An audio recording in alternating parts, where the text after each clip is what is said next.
auditeurs, bonsoir. Nous nous retrouvons aujourd'hui dans le studio de votre émission culturelle préférée, Un monde des idées, pour poser à nos invités une question que vous vous posez tous. L'école doit-elle tout enseigner ? Et avec nous ce soir pour tenter de répondre à cette question, plusieurs personnalités. Alors tout d'abord, bonsoir monsieur Jean Cruchon, vous êtes inspecteur de l'éducation nationale et auteur d'un ouvrage sorti aux éditions Éducation, le miracle de l'école. Avec nous également mademoiselle Marie-Paul Le Sueur, bonsoir, lycéenne au lycée Henri Vallon de la Courneuve en banlieue parisienne. Et enfin, Madame Polanque, bonsoir Madame, sociologue, anthropologue et spécialiste du monde éducatif.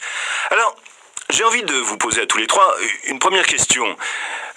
L'école a-t-elle aujourd'hui la même fonction qu'hier ? Qui veut commencer ? Madame Polanque ? Non, bien sûr que non.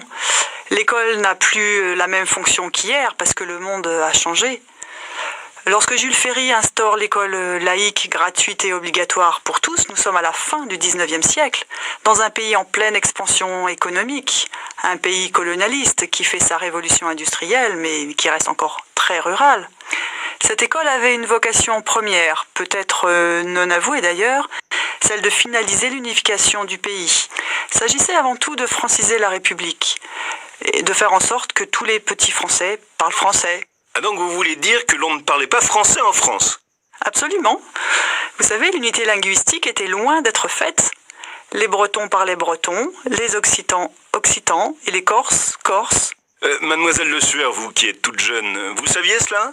Non, je savais pas. Mais de toute façon, je crois pas que l'école, ça serve à ça. Non, vous ne croyez pas, mais je peux pourtant vous assurer que c'était l'une des préoccupations majeures du ministère de l'Éducation de l'époque. Je ne peux pas vous laisser dire cela, madame. L'école de la République, qui a été fondée au XIXe siècle, reste aujourd'hui extrêmement actuelle. Et on ne peut pas dire qu'elle a simplement servi à franciser les Français. Laissez-moi vous dire d'abord que beaucoup de gens parlaient français. Et n'oubliez pas que le français s'est imposé comme langue de l'administration dès le XVIe siècle, au traité de Villers-Cotterêts. Oui, c'est vrai, mais qu'est-ce que ça change ? Ça change que tout le monde au XIXe siècle était obligé de comprendre le français pour aller à la mairie, au service militaire ou encore pour lire la presse. Mais entre eux, les gens parlaient leur langue maternelle, je suis désolée. Bon, mais ce qui compte, c'est que l'école de Jules Ferry, c'est une école qui a introduit de nouvelles valeurs pour l'époque. Des valeurs qui fondent notre société aujourd'hui, qui sont directement héritées de l'esprit des grands philosophes. Respect des droits de l'homme, laïcité, égalité, c'est cela l'apport de l'école du XIXe siècle. Et vous trouvez que cette mission a changé ? Non, absolument pas. Je trouve que la mission est la même, mais simplement on a tendance à l'oublier. Moi, je suis vraiment d'accord avec ce que dit le monsieur. Pour moi, l'école aujourd'hui, elle marche pas parce que justement, on tente de la faire reposer sur des histoires, enfin, sur des valeurs, comme vous dites, là, qui sont du passé. Vous trouvez que les droits de l'homme et l'égalité sont des valeurs du passé ? Non, bien sûr. Mais ce que je veux dire, c'est que nos préoccupations, elles ont changé. Nous, les jeunes, aujourd'hui, on veut être plus écoutés. On veut que l'école nous prépare à trouver du boulot, enfin du travail, quoi. L'histoire, l'éducation civique, tout ça, c'est bien, mais ça nous prépare pas à trouver du travail. Oui, je suis tout à fait d'accord avec la jeune fille. C'est exactement ce que je dis depuis tout à l'heure. La mission de l'école, elle a changé. Aujourd'hui, il faut ouvrir l'école au monde de l'entreprise. Revaloriser les apprentissages, s'ouvrir aux nouvelles technologies et oublier un peu les grandes missions d'hier pour être plus pragmatique, plus concret. Vous avez, madame, une bien curieuse conception de l'éducation. Je peux comprendre ce discours de la part d'une lycéenne, mais de la part d'une spécialiste, ça me surprend vraiment. Je crois pour ma part... Mais cela vous surprend parce que vous n'êtes pas à l'écoute des jeunes. Écoutez ce que vient de dire cette jeune fille, c'est elle qui le dit, pas moi, et avec elle tous les jeunes de France. Je ne vois pas ce qu'il y a d'incompatible à enseigner des valeurs et en même temps de nouvelles techniques. Vous prônez une ouverture de l'école sur le monde d'aujourd'hui. Je suis tout à fait d'accord avec vous. Vive Internet, vive l'informatique. Mais ne croyez-vous pas pour autant que ce monde n'a pas besoin d'apprendre la tolérance, le respect, le droit à la différence ? Mais les jeunes, ils attendent ça depuis longtemps. Le respect, l'égalité, tout ça, c'est ce que veulent les jeunes. Le problème, c'est que quand ils arrivent dans le monde du travail, il n'y a pas de respect. C'est la jungle. Si tu portes un nom arabe, t'as plus de mal à trouver du travail que si tu t'appelles François ou Sylvie. Alors, l'école, elle doit nous préparer à affronter ce monde-là. À affronter le monde et à le corriger, à l'améliorer. Vous êtes les citoyens de demain et nous devons vous donner de bonnes bases, non seulement pour vous préparer face au monde moderne, mais aussi pour que vous fassiez changer ce monde. Ah, c'est une idée généreuse, monsieur Cruchon, mais à votre avis, l'école a-t-elle fait changer le monde? Sans aucun doute. Notre société s'est développée parce que ses citoyens se sont éduqués. C'est vrai, mais pourtant les inégalités persistent et on constate que la plupart des jeunes qui réussissent sont issus de milieux socioculturels favorisés. Il y a combien de jeunes qui réussissent dans votre banlieue, mademoiselle? Je sais pas beaucoup peut-être, pas assez en tout cas. Ce que je sais par contre, c'est que beaucoup de jeunes restent sur le carreau. Pas de diplôme, pas de boulot, et ça c'est à cause de l'école, parce que l'école elle les a dégoûtés, ils avaient plus envie d'apprendre. Alors maintenant, là, ils sont dans la rue et puis ils font n'importe quoi. Et il y en a beaucoup comme ça? Ben peut-être qu'il n'y en a pas encore beaucoup, mais de plus en plus. Vous voyez, le rôle de l'école a changé. Nous avons aujourd'hui un taux de scolarisation proche de 100%, ce qui est déjà formidable. C'était pas le cas il y a 100 ans, et c'est très bien d'avoir réussi ça. Mais la société a évolué, et si l'école ne le fait pas, il y aura de plus en plus de jeunes comme ceux que décrit mademoiselle Le Sueur.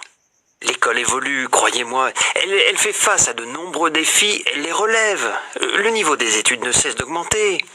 On fait aujourd'hui en terminale ce qu'on faisait hier à l'université. Oui, mais qui fait cela? L'ensemble des jeunes? Non. Les meilleurs sortent toujours du même milieu économique. Vous exagérez. Non. L'ascenseur social est en panne. Avant, on pouvait aspirer à devenir haut fonctionnaire même si on était fils de paysan. Et aujourd'hui, si on vit dans une banlieue et qu'on a un père au chômage, c'est plus possible. Oui, sans doute parce qu'avant, les parents s'occupaient davantage de leurs enfants. On ne peut pas demander à l'école de tout changer. Dans le livre que j'ai écrit, je raconte comment des parents de banlieue se sont organisés pour les devoirs des enfants. Ils ont créé une association, ils ont levé des fonds, et ils ont embauché des étudiants pour aider leurs enfants. Les solutions, elles existent. Il ne faut pas toujours aller les demander à la société, l'école ne peut pas tout faire. Alors voilà, monsieur Cruchon vient de donner une réponse à notre question. L'école doit-elle tout enseigner? Lui, il pense qu'elle ne peut pas tout faire. Et vous, mademoiselle? Moi aussi, je pense que l'école, elle peut pas tout faire. C'est vrai que les parents, les grands frères, on doit aider les petits pour y arriver. Mais si on n'a pas les moyens de le faire, on le fera pas. Si le père ou le grand frère, il sait pas faire l'exercice de maths, il faudra bien que quelqu'un aide le petit à le faire. C'est ce quelqu'un, c'est l'école qui doit le trouver. Et puis l'école, elle doit pas dégoûter les élèves, elle doit les aider à apprendre à aimer l'école. Tout à fait d'accord. Si l'école a une mission aujourd'hui qu'elle doit apprendre à retrouver, c'est bien celle-là. Il faut qu'elle enseigne à apprendre, à se faire aimer, même par ceux qui ne réussissent pas. Alors ça passe sans doute par une autre forme d'enseignement, non plus basée sur la sanction, mais sur une vraie valorisation des apprentissages. Je ne crois pas que les enfants vont réussir parce qu'on va leur répéter tout le temps qu'ils réussissent. Ah, cette fois c'est vous qui caricaturez. Enseigner à un enfant qui peut réussir, c'est pas lui mentir ou lui cacher qu'il peut aussi échouer. C'est simplement lui redonner confiance en lui. Ouais, pas le casser, quoi. Voilà, ne pas le casser. Le monde politique s'empare souvent de ce sujet. Pensez-vous que les hommes politiques apportent des solutions concrètes? J'en sais rien, je sais pas ce qu'ils disent, moi. Pour moi, c'est tous blanc bonnet et bonnet blanc. Vous voyez, nous avons ici une nouvelle manifestation du décalage qui se crée entre les jeunes et la société. Ils ne se retrouvent plus ni dans l'école, ni dans la représentation citoyenne. C'est un véritable cri du cœur qu'ils poussent.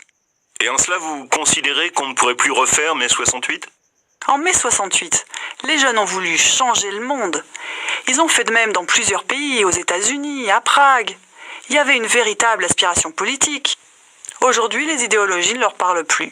Je crois qu'il faut inventer autre chose. Savez-vous, madame, que l'école enseigne les idéologies modernes? Savez-vous que nos enseignants, qui ont une liberté énorme de programmation, peuvent leur parler d'altermondialisme, de microcrédit ou d'islamisme radical? C'est un signe de plus que l'école tente d'atteindre les vraies préoccupations des jeunes, mais c'est bien difficile. Ouais, c'est difficile.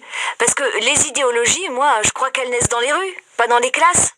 C'est une belle définition, mais qu'est-ce qu'on doit faire, hein? Faire l'école dans la rue? Et pourquoi pas? Eh bien, le temps imparti à notre débat s'achève. Je vous remercie tous les trois d'avoir bien voulu y participer. Et j'espère qu'il aura intéressé nos auditeurs. En tout cas, moi, il m'a passionné. Nous nous retrouverons la semaine prochaine pour un tout autre débat d'idées. Comme Comment se protéger face aux épidémies mondiales?